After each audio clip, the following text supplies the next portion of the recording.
नमस्कार,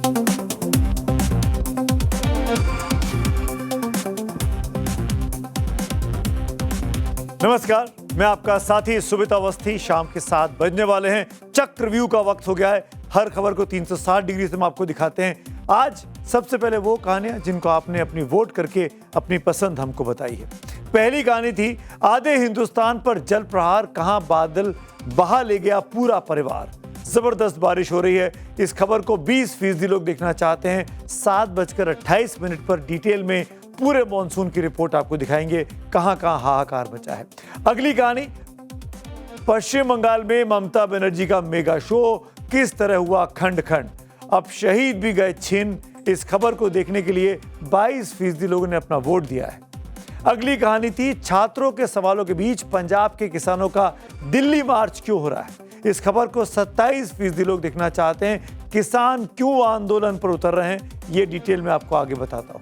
और आज जो खबर सबसे ज्यादा आपके वोट पाकर नंबर 1 बनी है, वो है दिल्ली में कल हुए स्टूडेंट प्रोटेस्ट में कहां से आए बिना वर्दी वाले लाठीबाज। इस खबर को देखने में 31% दर्शकों ने अपनी दिलचस्पी दिखाई है, वोट दिया है। और यही आपकी पसंद के अनुसार चक्रव्यूह में आज की लीड स्टोरी भी है।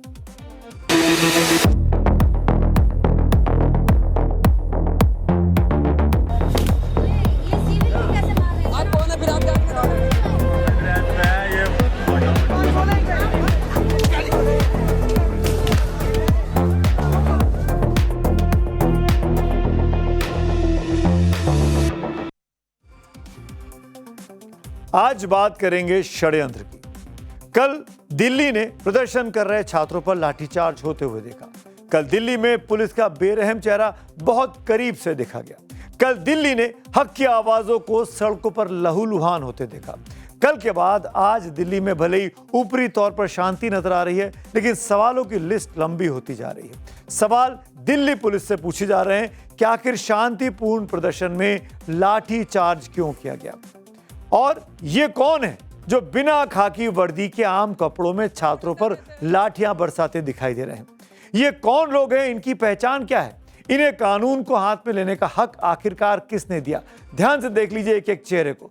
किसके आदेश पर ये लोग लाठी चार्ज कर रहे हैं, क्यों इनके हाथ में पुलिस वाली लाठी है, क्यों इनके सर पर पुलिस वाला हेलमेट है, बिना खाकी वर्दी वालों के हाथ में लाठी किसने थमाई है। अब सवाल दिल्ली पुलिस के लाठीचार्ज के साथ साथ उन चेहरों पर ज्यादा उठ रहे हैं जो बिना किसी वर्दी या पहचान के छात्रों पर बर्बरतापूर्ण लाठियां बरसा रहे थे। जी हां, ये वही लोग हैं जो पुलिस वाली लाठी हाथों में लेकर बैठे हुए थे। ये लाठी दरअसल अलग टाइप की होती है, अलग तरीके से दिखती है, जो आसानी से पहचानी जा सकती है। अब इसके हाथ में आप देखिए, इस लाठी का रंग ग्रे कलर का है। ये लकड़ी की नहीं होती है, ये किसी और मटेरियल की बनी होती है। तो ये पुलिस वालों के पास ही होती है, आसानी से टूटती नहीं है। लकड़ी वाली लाठियां टूट भी जाती हैं, इसीलिए इसको पुलिस वाली लाठी कहते हैं, जो अमूमन हर आदमी के पास नहीं मिलती है। इन लाठी जीवियों के तन पर ना तो खाकी वर्दी है, ना सीने पर कोई नेम प्लेट है, लेकिन हाथों में छात्रों को पीटने के लिए पुलिस वाले डंडे जरूर हैं। ये लोग कौन हैं, इनकी पहचान क्यों नहीं की जा रही है? क्या ये बिना वर्दी के पुलिस वाले हैं, या फिर कोई ऐसे गुंडे हैं जिनकी मदद पुलिस ले रही थी, या फिर कोई चोर उचक्के हैं जो पुलिस की लाठियां चुराकर हंगामा मचाने आए थे? और पुलिस इनको पहचान क्यों नहीं पा रही? अगर ये चोर उचक्के हैं तो पुलिस को अपनी लाठियों की चिंता क्यों नहीं है कि ये कैसे किसी और के हाथ में चली गई?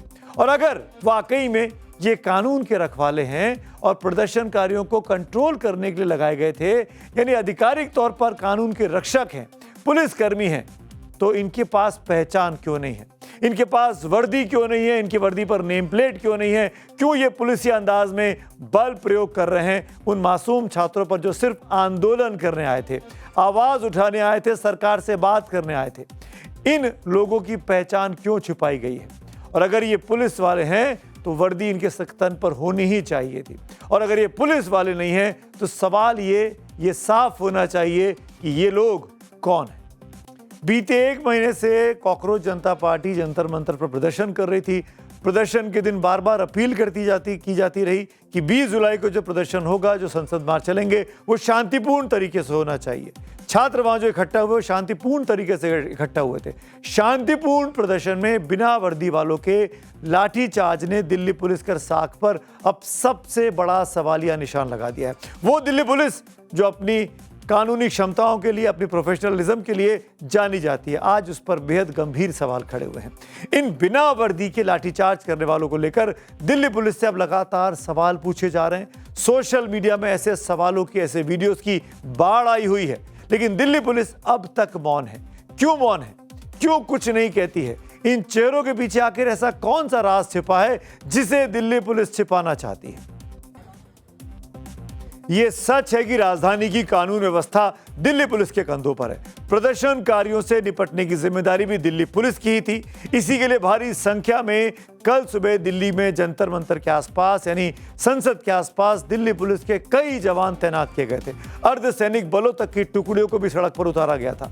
आरएएफ की फोर्स हमने देखी, जो नीली वर्दी में आपको दिखाई दे रहे हैं, रैपिड एक्शन फोर्स जिनको कहा जाता है। पुलिस ने लाठी चार्ज क्यों किया? आंसू गैस के गोले इन मासूम छात्रों पर क्यों दागे? ये सवाल अपनी जगह बहुत जायज है, पूछे भी जा रहे हैं, और लोकतंत्र में ऐसे सवाल पूछे भी जाने चाहिए। दिल्ली पुलिस को देश की सबसे हाईटेक पुलिस कहा जाता है कि इसके पास बहुत ही मॉडर्न इक्विपमेंट्स अब आ गए हैं। दिल्ली में आपको बताऊं, क्योंकि ये राजधानी है, यहाँ पे संसद है, जगह जगह सीसीटीवी कैमरे लगे हुए हैं, और सीसीटीवी के कैमरों के जाल में अब आर्टिफिशियल इंटेलिजेंस और फेस रिकॉग्निशन के जरिए आसानी से लोगों को पहचाना जा सकता है।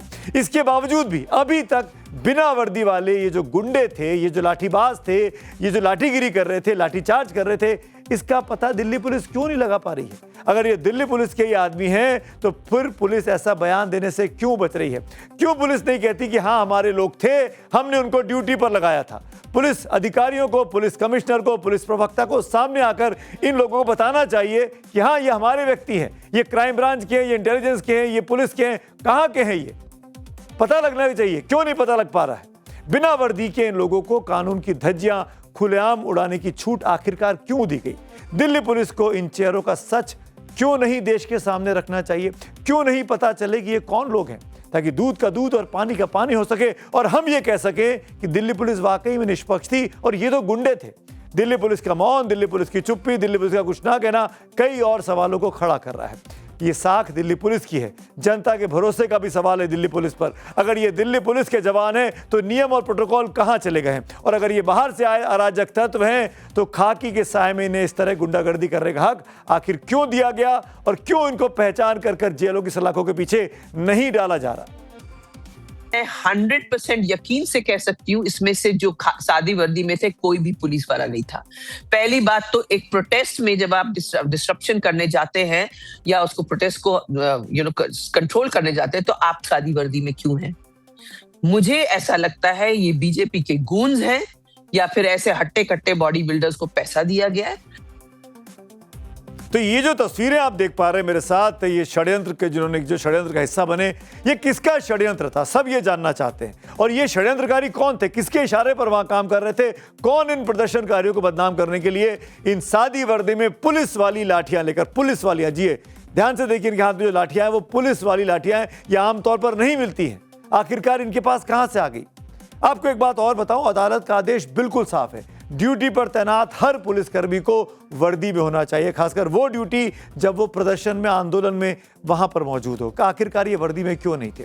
सीने पर उनकी पहचान, यानी यहां पर नेम प्लेट लगी होनी चाहिए, ताकि पता लग सके कि ये कौन लोग हैं। तो फिर कल दिल्ली की कानून सड़कों पर कानून की रक्षा करने वाले इस नियम की धज्जियां क्यों उड़ा रहे थे? क्यों अदालत के आदेश की अवहेलना की जा रही थी? सवाल सिर्फ बिना वर्दी वालों पर ही नहीं उठे हैं, सवाल उन पुलिस वालों पर भी हैं, आरएएफ के जवानों पर भी उठे हैं, जिनकी वर्दी से नेम प्लेट गायब थी। इन्हीं बिना नेम प्लेट वाले सुरक्षा बलों ने छात्रों पर अंधाधुंध लाठियां चलाई हैं, अपनी पहचान को छुपाने की कोशिश की है। ये भी गैर कानूनी है, गलत है। लगता नहीं कि षड्यंत्र था। मैं इसलिए भी कह रहा हूं कि बहुत से ऐसे वीडियो भी वायरल हैं, जब पुलिस वालों से पूछा गया कि आपका बैच कहाँ है, आपका नेम प्लेट कहाँ है, गिर गया, भूल गए, लाना नहीं लाए। एक वीडियो में तो इतना हद तक कहा गया कि एक व्यक्ति कह रहा भूल गया, अगला कह रहा भूल गया, तीसरा कह रहा भूल गया, चौथा कह रहा गिर गया, भीड़ में गिर गया, भीड़ में गिर गया, फिर सब कहने लगते हैं भीड़ में गिर गया। अरे एक के भी चेहरे पर, एक की भी वर्दी पर नेम प्लेट क्यों नहीं है? वर्दी और वर्दी पर लगा नाम सिर्फ एक पहचान नहीं है, बल्कि जनता का संविधान और कानून पर भरोसा है। जब सीने से वो नाम गायब होता है तो समझ लीजिए कि जवाबदेही का अंत हो गया। खाकी सिर्फ एक कपड़ा नहीं है, संविधान की दरअसल एक शपथ है। अगर खाकी के साए में बिना वर्दी वाले ऐसी लाठियां अपने देश के युवाओं पर, छात्रों पर भांजेंगे तो रक्षक और भक्षक में फर्क कहां रह जाएगा? कल दिन भर लाठीचार्ज की तस्वीरों के बीच शाम को एक और तस्वीर आई जो सोशल मीडिया पर जमकर वायरल हुई। शायद आपने देखी होगी, मैं इसको फिर से दिखाना चाहता हूं। दिन भर पुलिस की लाठियां खाने वाले लोगों ने जवानों की जब वो निकले जंतर मंतर पर छात्रों के बीच से, तो किस तरीके से लोगों ने इनका स्वागत किया, इनको ध्यान से देखिए इस वीडियो को। जिन छात्रों पर ये वर्दी वाले पुलिस वाले या बगैर वर्दी वाले पुलिस वाले लाठियां भांज रहे थे, वो छात्र शाम को जंतर मंतर पर जब दोबारा प्रोटेस्ट शुरू हुआ, इन लोगों को देखकर तालियां बजा रहे थे। बगैर कुछ कहे गांधीगिरी दिखाई इन छात्रों ने और पुलिस वालों को आईना दिखाने की कोशिश की। ये छात्र हैं जो लाठियां खाकर भी पुलिस के लिए तालियां बजा रहे थे। दिल्ली पुलिस कमिश्नर को ये तस्वीरें बार बार देखनी चाहिए। नए नए बने हैं अभी वो, और सोचना चाहिए कि क्या वाकई इन छात्रों पर लाठीचार्ज और आंसू गैस की जरूरत थी। इस बीच लाठीचार्ज की निंदा करते हुए नई दिल्ली के रेसिडेंट डॉक्टर्स एसोसिएशन ने राष्ट्रपति द्रौपदी मुर्मू को एक पत्र लिखा। डॉक्टर्स ने इसकी स्वतंत्र जांच कराने की मांग की। ये वो डॉक्टर हैं जो अब डॉक्टर बन चुके हैं और भावी जो डॉक्टर थे, क्योंकि नीट की परीक्षा डॉक्टर्स के लिए होती है, उनके लिए मांग कर रहे हैं राष्ट्रपति से, भाई स्वतंत्र जांच किया जाए। इस बीच all India lawyers association for justice ने भी, यानी वकीलों के एक संगठन ने भी लाठीचार्ज का आदेश देने वाले अफसरों पर, पुलिस अफसरों पर एफआईआर दर्ज करने की मांग की है। वकील कह रहे हैं कि पुलिस पर एफआईआर हो। वकीलों ने इसके लिए दिल्ली पुलिस कमिश्नर को एक पत्र भी लिखा है। दिल्ली हाईकोर्ट ने भी आज सोनम वांगचुक को सफदरजंग अस्पताल से मेदांता में शिफ्ट करने का आदेश दे दिया। कोर्ट ने कहा कि मेदांता उनके इलाज के लिए डॉक्टरों का एक पैनल बनाएगा। कोर्ट ने आदेश उनकी पत्नी गीतांजलि अंगमो की याचिका पर दिया है। हालांकि सिंगल बेंच ने गीतांजलि अंगमो की याचिका 2 दिन पहले खारिज कर दी थी। आज डिवीजन बेंच ने फैसला सोनम वांगचुक के हक में दिया। और आगे बढ़ने से पहले इस वक्त की जो सबसे बड़ी खबर है वो भी आपको पता होनी चाहिए। प्रधानमंत्री आवास के पास, उनके घर के पीछे वाली गेट पर प्रदर्शन कर रहे विपक्ष के नेता राहुल गांधी को अब हिरासत में लिया गया है। राहुल गांधी आज शाम अचानक कांग्रेस पार्टी के तमाम नेताओं के साथ प्रधानमंत्री आवास की तरफ कूच करते हैं और प्रधानमंत्री आवास के पिछले जो एग्जिट गेट है वहां पर धरने पर पूरी की पूरी कांग्रेस पार्टी और सांसद बैठ जाते हैं। ये लोग मल्लिकार्जुन खड़गे के घर पर मौजूद थे। आज खड़गे साहब का जन्मदिन है और उनके घर से प्रधानमंत्री का आवास करीब 1.25 किलोमीटर की दूरी पर है। वहां से मार्च करते हुए प्रधानमंत्री आवास को घेरने पहुंचते हैं और धरने पर वहां बैठ जाते हैं। और उसके बाद दिल्ली पुलिस आती है, मान मनोबल करती है, नहीं मानने पर उनको उठाकर वहां से ले जाती है। तस्वीरें उसी बस की हैं दिल्ली पुलिस की, जहां पे राहुल गांधी को अब पुलिस उठाकर थाने में हिरासत में ले गई है। अखिलेश यादव समाजवादी पार्टी के अध्यक्ष, वो भी पहुंचे सॉलिडारिटी दिखाने के लिए राहुल गांधी के पास। उनको भी पुलिस ने हिरासत में लिया गया। पेपर लीक मामले में धर्मेंद्र प्रधान और प्रधानमंत्री के इस्तीफे की मांग को लेकर पीएम आवास के पास धरने पर बैठे राहुल गांधी को पुलिस उठाई है। जैसे ही पुलिस राहुल को उठाने आई, राहुल वहां जमीन पर लेट गए। इस पर पुलिस कर्मियों ने हाथ पैर से पकड़कर उठाकर ले गए, जैसे किसी को जबरन उठा के ले जाया जाता है। विपक्ष के नेता को कैसे पुलिस ले गई, इस तस्वीरों में आप देख सकते हैं। गुंडाई और राजनीति गुंडागर्दी की, उसका अंत यहाँ नहीं है। ये एक नई क्रांति की शुरुआत है राहुल गांधी के नेतृत्व में। वो हमें जेल में बंद कर सकते हैं, लाठियां मार सकते हैं, दुर्व्यवहार कर सकते हैं, पर मोदी जी को जवाब देना पड़ेगा इन हिंदुस्तान के लाखों बेटा बेटियों को जिन्होंने पेपर लीक से अपना भाग्य खोया है, अपने कुल का चिराग खोया है। ये क्रांति अब बड़ी ज्वाला बनकर धधकेगी। राहुल गांधी के नेतृत्व में ये रुकने वाली नहीं। अब अभी कुछ ही क्षण पहले आपसे बार बार जब पूछा गया कि आपका क्या मुतालबा है, तो आपने ये कहा था कि अगर मुझे ये आश्वासन दिया जाए कि संसद में कांग्रेस पार्टी को भारत सरकार चर्चा करने देगी या करने के लिए तैयार है, तो मैं तुरंत ये धरना समाप्त कर दूंगा। लेकिन अब आप अपनी बात से हट रहे हैं। तो बोले साहब, ये तो मेरी मर्जी है, मेरी मांगें बदल चुकी हैं। दरअसल शाम को करीब 3:30 बजे के आसपास कांग्रेस के नेता पहुंचे पीएम हाउस के घर के पीछे का जो राजाजी मार्ग का इलाका है, लोक कल्याण मार्ग जहां जुड़ता है, आके वहां पर धरने पर बैठ गए थे उस सर्कल पर। वहां पे ट्रैफिक जाम हो गया। वो बहुत ही सिक्योर्ड इलाका है, प्रधानमंत्री का निवास बगल में है, वहां पर किसी को भी प्रोटेस्ट करने की इजाजत कभी नहीं मिलती है। इसीलिए कांग्रेस ने किसी को कानो कान खबर नहीं होने दी। ना पुलिस से परमिशन मांगी गई, ना दिल्ली पुलिस को पता था, ना मीडिया को पता था। अचानक मल्लिकार्जुन खड़गे के घर के बाहर से कांग्रेस के नेता निकले।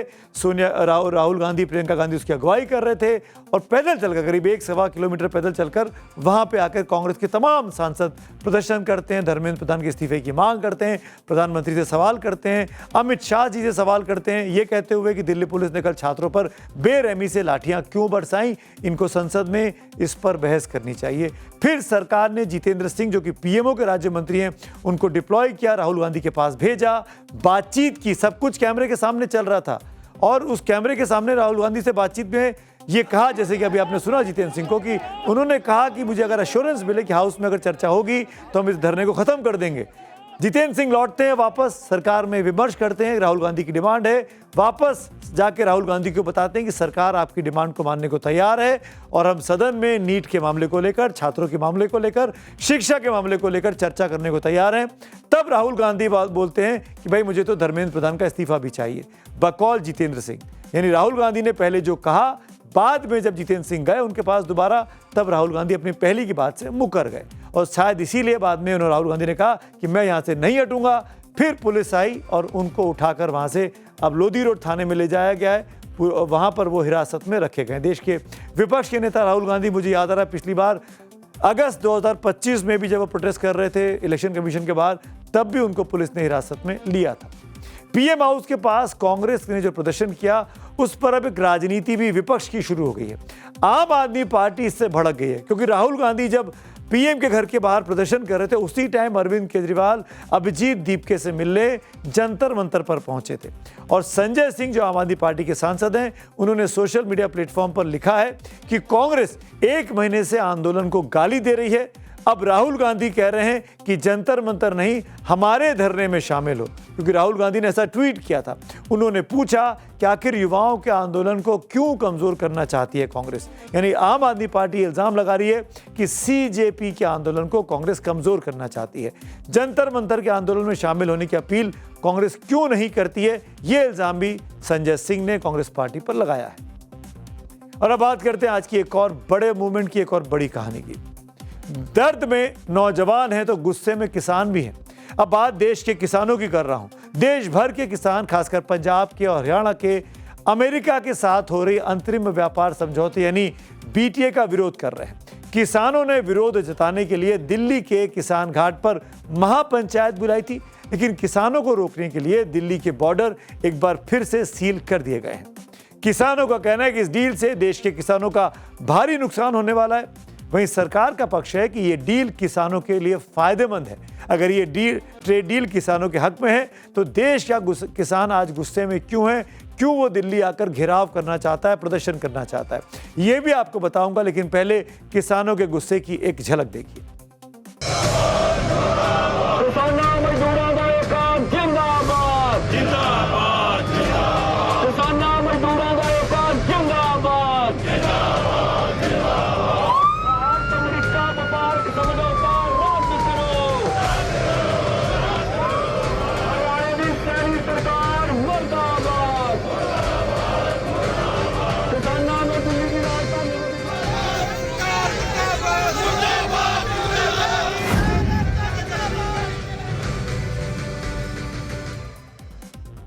तो 546 दिनों के बाद देश का किसान एक बार फिर गुस्से में है। एक बार फिर दिल्ली के कई बॉर्डर्स को इस बार सील करना पड़ा है। किसानों को रोकने के लिए दिल्ली की किलेबंदी की पूरी योजना तैयार कर ली गई है। हालांकि इस बार ना तो किसान ट्रैक्टरों को लेकर पहुंच रहे हैं और न ही किसी तरह के घेराव की चेतावनी दे रहे हैं, लेकिन एहतियात के तौर पर दिल्ली पहुंचने वाले हरियाणा और यूपी के बॉर्डर पर जबरदस्त पुलिस के इंतजाम किए गए। सबसे ज्यादा हलचल हरियाणा के शंभू बॉर्डर पर है और सिंघू बॉर्डर पर देखने को मिली है। दिल्ली कूच के लिए निकले किसान एक दिन पहले फतेहगढ़ साहब में जुटे थे। आज जब किसान पंजाब हरियाणा के शंभू बॉर्डर पर पहुंचे तो पुलिस ने उन्हें वहां पर रोक लिया। हरियाणा और दिल्ली के सिंघू बॉर्डर पर भी किसानों को रोकने के लिए पहले से ही पुलिस तैयार थी। किसानों को दिल्ली पहुंचने से रोका जा रहा था। इसके बाद भी कई किसान महापंचायत के लिए दिल्ली के किसान घाट पर पहुंचने में कामयाब भी हुए थे। किसानों के लिए अच्छी बात यह रही कि सरकार ने 2 मांगे किसानों की मान ली हैं। एक तो किसान नेताओं को रिहा करने की और दूसरे कृषि मंत्री के साथ बैठक करने की। केंद्रीय मंत्री शिवराज चौहान से वार्ता कराई जाए तो बोला मैं अवश्य करता हूं, उन्होंने आश्वासन भी दिया। दूसरी बात हमने कहा सभी किसान लीडरों को किसानों को रिहा किया, वो कहते तुरंत प्रभाव से हम सीएम से मीटिंग करके ग्राम सिंह चडूनी से अधिकारी बोल रहे हैं वीडियो कॉन्फ्रेंस छोड़ेंगे। दरअसल अमेरिका और भारत के बीच बायलैटरल ट्रेड एग्रीमेंट BTA जिसको बोल रहे हैं, एक द्विपक्षीय व्यापारिक समझौता जिसको आप हिंदी में कह सकते हैं, उस पर बातचीत चल रही है। और किसानों को लग रहा है कि BTA पर जैसे ही भारत के साथ भारत हस्ताक्षर करेगा, भारत उसका हिस्सा बनेगा, तो उनका यानी भारतीय किसानों का नुकसान होगा। कैसे होगा ये मैं आपको बताने की कोशिश करूंगा आगे चल के। इस बार भी किसान भारी तैयारी के साथ दिल्ली कूच के लिए निकले थे और सरकार को इसकी आहट पहले से हो गई थी, इसीलिए बातचीत का तो रास्ता निकाला ही जा रहा है। सरकार की तरफ से बार बार कहा जा रहा है कि किसानों को नुकसान नहीं होने देंगे। प्रधानमंत्री जी ने कहा है जितना भी फ्री ट्रेड एग्रीमेंट हुए हैं उसमें किसानों को लेकर के, किसानों का इंटरेस्ट, उसको प्राथमिकता देते हुए कोई नुकसान होने नहीं देंगे। तो सरकार आश्वासन दे रही है, लेकिन किसानों को डर है कि अमेरिका के साथ डील से अमेरिकी कंपनियों को भारतीय बाजार में आने की खुली छूट मिल जाएगी, जिसका सीधा असर भारत के किसानों, भारत के डेयरी उद्योग और भारत के छोटे व्यापारियों पर पड़ेगा। हालांकि जब इसी साल फरवरी में डील पर सहमति बनी थी, तब भी सरकार की तरफ से कहा गया था कि भारतीय किसान और ग्रामीण अर्थव्यवस्था को सुरक्षित रखा गया है। सरकार का तर्क है कि गेहूं, चावल, दालें, दूध और डेयरी जैसी चीजें इस डील का हिस्सा नहीं है। उसी तरह हमारे कृषि उत्पादों को अमेरिकी बाजार में कम या 0 टैरिफ के साथ बेहतर पहुंच मिलेगी। चाय, कॉफी, मसाले, नारियल के उत्पाद और कुछ दूसरे कृषि उत्पादों के निर्यात को बढ़ावा मिलेगा। केवल उन्हीं उत्पादों में बाजार खोला गया जहां भारत की घरेलू जरूरतों और उद्योग की मांग को ध्यान में रखा गया है। इसमें किसान की गरिमा का पूरा ध्यान रखा गया है। ये ट्रेड डील हमारे किसानों को न केवल पूरी तरह से सुरक्षित रखती है, बल्कि हमारे कृषि उत्पादों को नए अवसर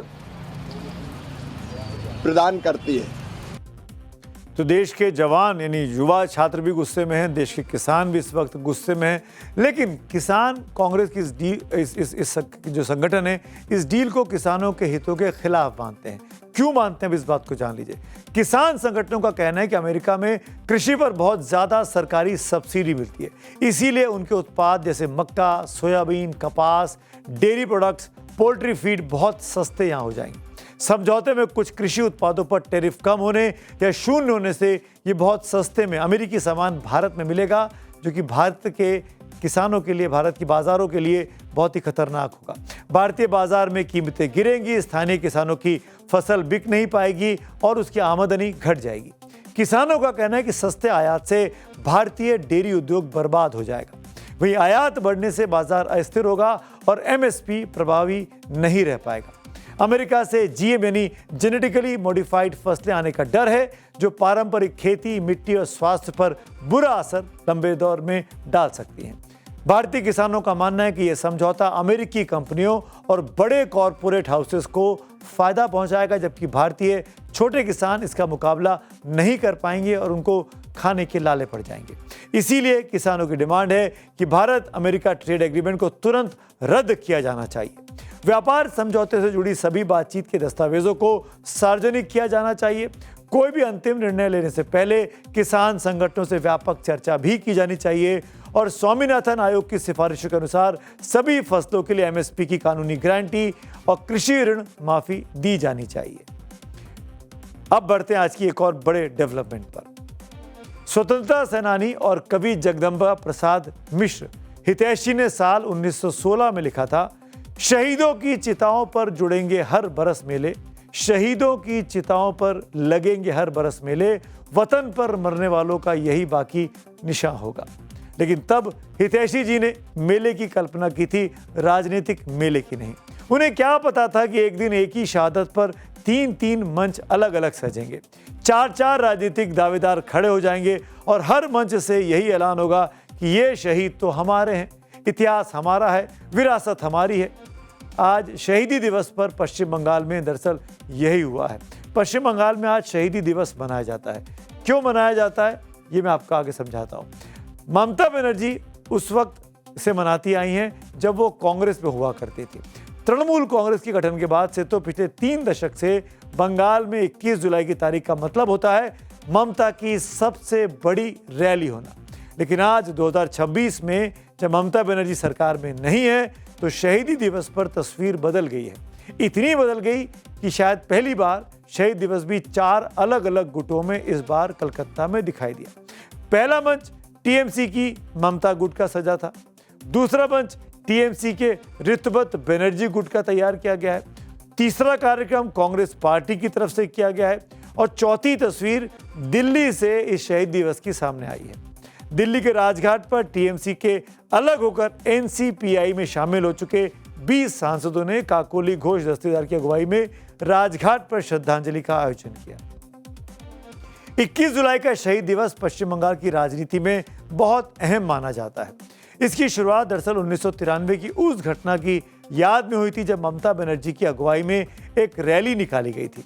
आपको याद दिलाऊं, 1993 में ममता बनर्जी कांग्रेस पार्टी में हुआ करती थी। तब वो पश्चिम बंगाल युवा कांग्रेस की अध्यक्ष हुआ करती थी। ये तस्वीर उन्हीं दिनों की है। चुनाव में पारदर्शिता लाने के लिए फोटो वोटर कार्ड को लागू करने की मांग वो कर रही थी। उस वक्त पश्चिम बंगाल में वामपंथी सरकार थी। तब उस रैली पर पुलिस ने फायरिंग की थी जिसमें 13 कांग्रेस के वर्कर्स की कार्यकर्ताओं की मौत हो गई थी, जिसको ममता बनर्जी उस वक्त लीड कर रही थी। कांग्रेस ने अपने 13 कार्यकर्ताओं को शहीद बताया था और उनकी शहादत को याद रखने के लिए ये शहीद दिवस जो 21 जुलाई को आता है उसको मनाने की शुरुआत की थी। बाद में टीएमसी के गठन के बाद ममता बनर्जी ने 21 जुलाई के आयोजन को अपनी पार्टी का सबसे बड़ा यानी टीएमसी का सबसे बड़ा आयोजन बना लिया। लेकिन आज जब टीएमसी के 3-3 टुकड़े हो गए हैं और सभी तेरे शहीद मेरे शहीद कर रहे हैं, तब क्या हालत है आप देख सकते हैं। कोलकाता में टीएमसी पार्टी के लिए जंग के बाद आज विरासत और वर्चस्व की लड़ाई साफ साफ दिखाई दी। सेंट्रल कोलकाता के सिर्फ 2.5 किलोमीटर के दायरे में 3 अलग अलग सभाएं हो रही थी।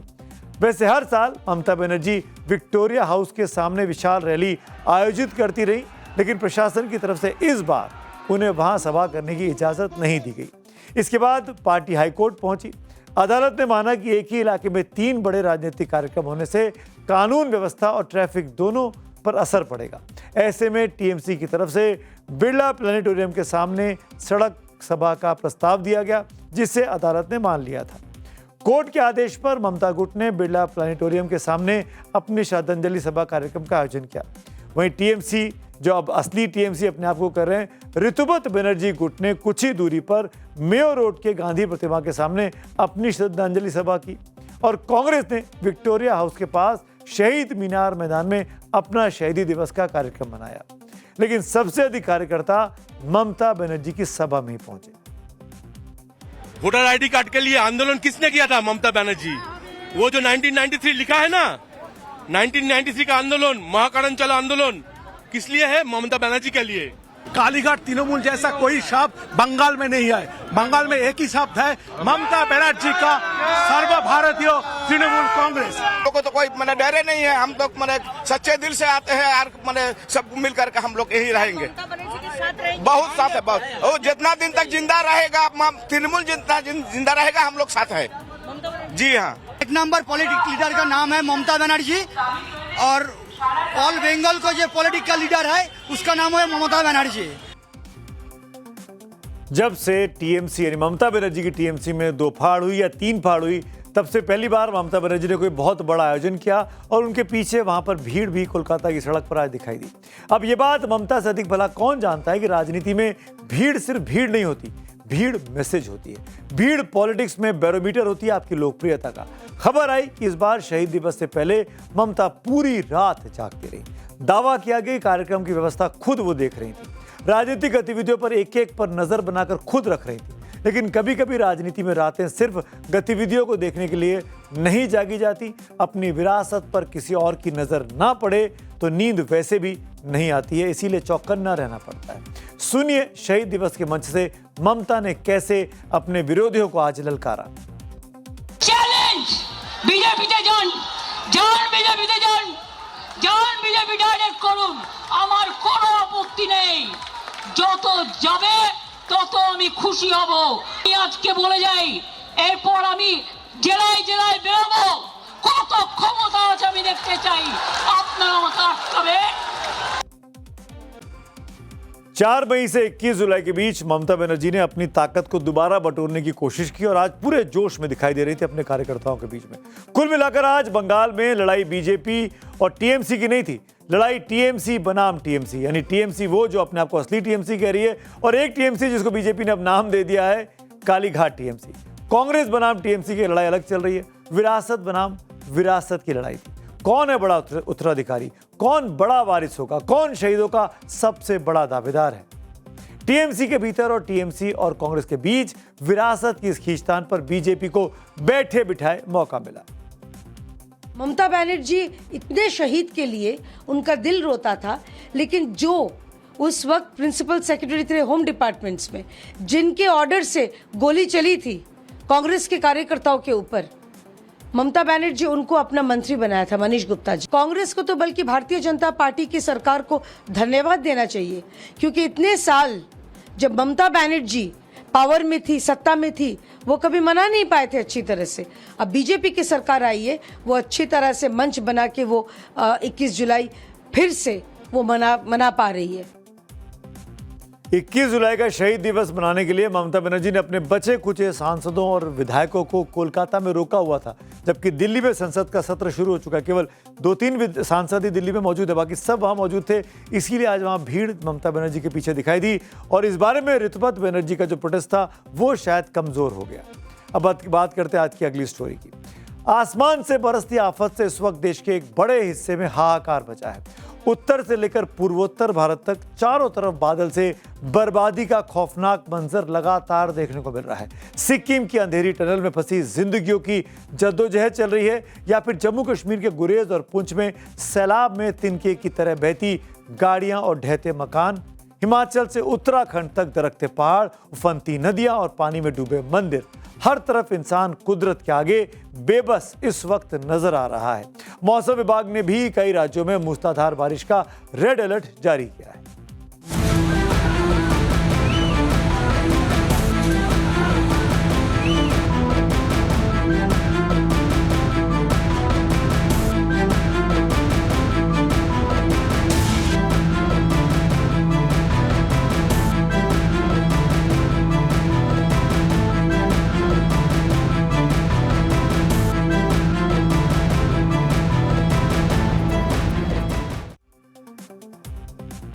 सबसे पहले भारतीय मौसम विभाग की ओर से जारी एक सैटेलाइट पिक्चर पर नजर डालते वो आपको दिखाता हूं। साफ दिख रहा है कि देश के बड़े बड़े हिस्सों में बादलों का भयंकर जमावड़ा बना हुआ है। हम आपको ये सैटेलाइट पिक्चर है भारत के नक्शे पर, देखिए आप, और ये जो तमाम आप पैचेस देख रहे हैं भारत के नक्शे पर, नीले और लाल, ये मानसून के बादल हैं और ये इशारा कर रहे हैं कि देश में मौसम इस वक्त मानसून का क्या हाल है। मौसम विभाग के ताज़ा अपडेट के मुताबिक बिहार, उत्तर प्रदेश, उत्तराखंड, जम्मू कश्मीर, पंजाब और पश्चिम बंगाल के कई हिस्सों में जबरदस्त बारिश का दौर जारी है। मौसम वैज्ञानिकों ने इन सभी राज्यों में भारी बारिश की चेतावनी जारी करते हुए लोगों को सतर्क रहने की सलाह दी है।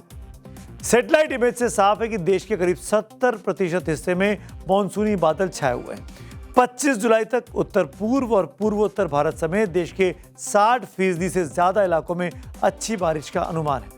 अब जरा आईएमडी के इस पूर्वानुमान मैप पर गौर कीजिए जो इस वक्त आप मेरे साथ देख रहे हैं। देश के नक्शे में दिख रहा है लाल रंग मूसलाधार बारिश के रेड अलर्ट को बता रहा है, जो खासकर उत्तर भारत में आपको दिखाई दे रहा है।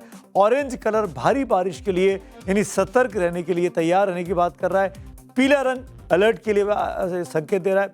हरे रंग का मतलब है कि यहाँ पर सब कुछ ठीक है। तो हरे रंग का इलाका इस वक्त देश में कितना कम है, ज्यादातर जगहों पर मानसून का कहर, बारिश का कहर दिखाई दे रहा है। आज जम्मू कश्मीर, लद्दाख और हिमाचल प्रदेश में, जबकि कल गुजरात में और भयंकर बारिश का रेड अलर्ट है। बादल से बर्बादी, इससे जुड़ी बेहद दर्दनाक और चिंताजनक खबर आज पूर्वोत्तर में सिक्किम से आई है। Teesta stage 6 hydro power project की निर्माणाधीन सुरंग में हुए भीषण लैंडस्लाइड में 10 लोगों की मौत हो चुकी है। 12 लोगों को मलबे से निकालकर अस्पताल पहुंचाया गया है, जबकि अब भी कई जिंदगियां अंधेरी सुरंग में फंसे होने की आशंका जताई जा रही है। रेस्क्यू ऑपरेशन द्रुत गति से चल रहा है, लेकिन मीथेन गैस के रिसाव और लगातार हो रही बारिश ने बचाव दल की मुश्किलें बहुत ज्यादा बढ़ा दी।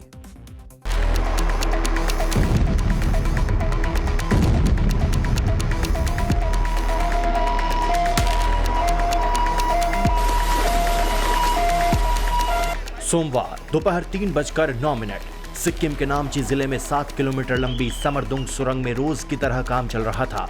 एनएचपीसी और कंस्ट्रक्शन कंपनी के अफसर, इंजीनियरों और मजदूरों की एक टीम टनल के अंदर इंस्पेक्शन के लिए गई थी। तभी समरदुंग की तरफ से करीब 3 किलोमीटर अंदर अचानक एक जोरदार धमाके जैसी आवाज हुई और अगले ही पल सुरंग का एक बड़ा हिस्सा मलबे से भर गया। जो लोग मुहाने के करीब थे वो जान बचाकर बाहर भागने में कामयाब रहे, लेकिन करीब 27 लोग अंदर ही फंस गए। हादसे के तुरंत बाद बड़े पैमाने पर रेस्क्यू ऑपरेशन शुरू किया गया, लेकिन स्थिति तब और खौफनाक हो गई जब मलबे के बीच से मीथेन गैस का रिसाव शुरू हो गया। गैस लीक होने के कारण टनल में जाना बेहद जोखिम भरा हो गया। बचाव दल को विशेष सुरक्षा उपकरणों और गैस मॉनिटरिंग सिस्टम के सहारे फूंक फूंक कर कदम आगे बढ़ाना पड़ रहा है। कुदरत भी इस रेस्क्यू ऑपरेशन का कड़ा इम्तिहान ले रही है। सिक्किम में हो रही लगातार बारिश के कारण सुरंग के अंदर हालात अस्थिर बने हुए हैं। रेस्क्यू के दौरान कुछ बचाव कर्मी भी घायल हुए हैं। इसके बावजूद NDRF, SDRF, Sikkim police, fire brigade और स्थानीय प्रशासन की टीमें बिना थके दिन रात एक कर रही हैं। हर गुजरते पल के साथ अंदर फंसे लोगों के परिजनों की धड़कनें तेज हो रही हैं। सिक्किम टनल हादसे में रेस्क्यू में सबसे ज्यादा परेशानी मीथेन गैस की वजह से हो रही है। मीथेन गैस जहरीली गैस तो नहीं होती है, लेकिन बंद सुरंग में ये ऑक्सीजन को तेजी से कम कर देती है। इससे अंदर फंसे लोगों के दम घुटने का खतरा काफी ज्यादा बढ़ गया है। वहीं जरा सी चिंगारी से विस्फोट भी हो सकता है। ये ज्वलनशील गैस है, इसीलिए बचाव दल को बेहद सावधानी बरतनी पड़ रही है। इस बीच जम्मू कश्मीर में लगातार हो रही मूसलाधार बारिश ने हालात बेहद गंभीर कर दिए। सोमवार को बारिश से जुड़े अलग अलग हादसों में 11 और लोगों की जान चली गई, जिससे पिछले महज 2 दिनों में मौत का आंकड़ा बढ़कर अब 23 तक पहुंच गया है। उधर पुंछ और राजौरी के बाढ़ प्रभावित इलाकों में 7 लोग अब भी लापता बताए जा रहे हैं। आसमान से लगातार बरस रही आफत की वजह से राहत और बचाव अभियान में भारी मुश्किलें आ रही।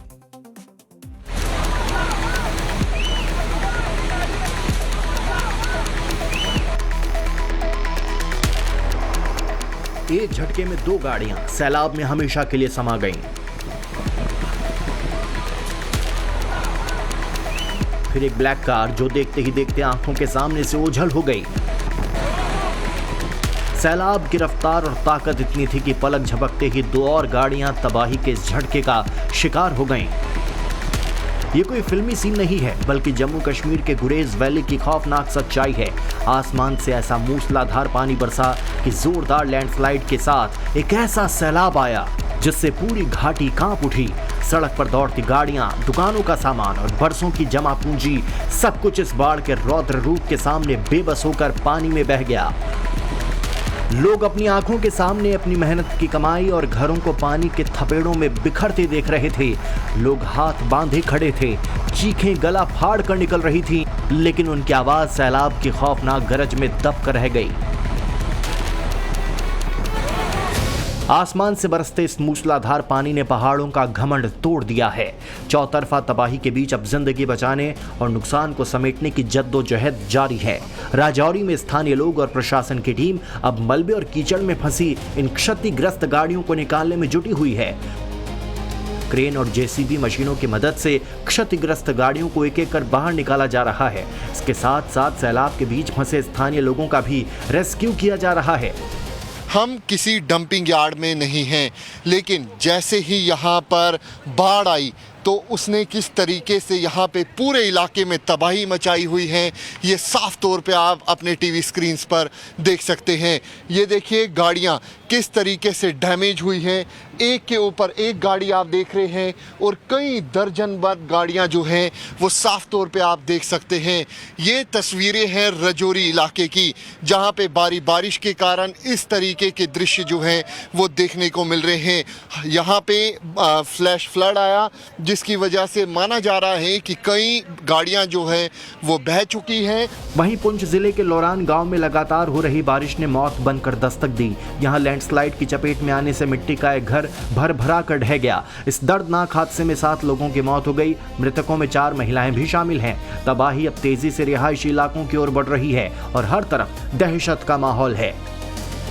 हर कोई बस यही दुआ कर रहा है कि कुदरत का ये कहर अब शांत हो। लगातार हो रही बारिश ने राहत और बचाव कार्य को भी मुश्किल बना दिया है। प्रशासन ने लोगों से नदी और नालों से दूर रहने की अपील की है। देश के पहाड़ी इलाकों में उत्तर भारत में काफी ज्यादा बारिश की वजह से दिक्कतें आ रही हैं। अब जम्मू कश्मीर के रियासी इलाके की इन तस्वीरों को ध्यान से देखिए। कई घंटों की लगातार बारिश से चिनाब नदी और सलाल बांध पूरी तरह उफान पर है। बांध में पानी अचानक बढ़ने से प्रशासन को डैम के सभी गेट खोलने पड़े। अब बांध से भारी मात्रा में पानी छोड़ा जा रहा है, जिससे निचले इलाकों में बाढ़ का खतरा है। ऐसे में प्रशासन ने अलर्ट जारी कर लोगों से नदी के पास जाने से बचने की अपील जारी की है। बारिश और लैंडस्लाइड से जारी तबाही के बीच बड़ी सच्चाई ये भी है कि इस मॉनसून के सीजन में देश भर में अब तक सामान्य से 24% कम बारिश दर्ज की गई है। इतने नुकसान के बावजूद भी अभी भी बारिश का जो फीसदी है वो कम है। वो शायद इसलिए कि कम समय में ढेर सारा पानी एक जगह गिर जाता है और उससे त्राहिमाम मच जाता है। और अब बात करते हैं कार्यक्रम के आखिर में मेरे फेवरेट सेगमेंट यानी पब्लिक व्यू की। आपकी राय क्या है? जया दीक्षित जी लिखती है, भीड़ तंत्र को लोकतंत्र हमेशा ऐसे ही संभालता है। किसे दोष दें, बिना वर्दी पुलिस को या इन मासूम छात्रों का भविष्य दांव पर लगा अपना भविष्य चमकाने आए विपक्ष को, या फिर छात्रों की गुहार को अनसुना करती गूंगी बहरी सरकार को? एक और पब्लिक व्यू है। किशन साहब किसानों के प्रोटेस्ट पर भूपेश मिश्रा लिखते हैं, छात्रों के मामले में देरी की वजह से मामला बिगड़ता दिख रहा है। सरकार को जल्द से जल्द अब किसानों के प्रतिनिधिमंडल से बात करके नए किसान आंदोलन की आशंका पर विराम लगाना चाहिए। जनता भी चाह रही है कि सरकार को बातचीत के रास्ते खोलने चाहिए, चाहे वो छात्र हो या फिर किसान हो। तो आज मेरे साथ इतना ही, कल मुलाकात होगी। तब तक के लिए शुभ रात्रि।